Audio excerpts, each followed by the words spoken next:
तो है गाइस, कैसे आप लोग? देखो फिर से आ गए एक नए वीडियो के साथ। और ये मछली देखो कौन सी मछली है। ये सांप की तरह दिखता है। देखो जिसको नाम पता है इसको बताना मेरे कमेंट पे। और इस अंकल को देखो, ये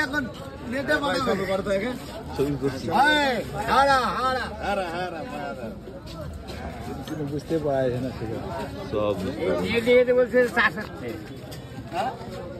খাইছে কিনা তো দেখে তখন বলছে চাষ হচ্ছে।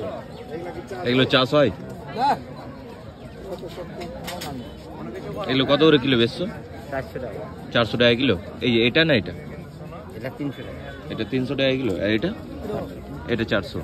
ভালোই বড় বড় আছে তো। কি মাছ বলে এগুলো? কুচিয়া বলে, আর মাছ বলে, কুচিয়া বলে, বাম্বি বলে, আদিবাসী সব রকম নাকি? সব রকম, যে যেরকম সে সেরকম। আচ্ছা, এতগুলো করে নিয়ে আসছো যে? এগুলো সব সেল হয়ে যাবে আজকে? এটা হচ্ছে ধানের গোলা, যদ্দূর হলো তদ্দূর বিক্রি হলো, যদ্দূর হলো না তদ্দূর থাকলো। থাকি বাদুদা ধানের গোলা থাকা ভালো। ঠিক আছে।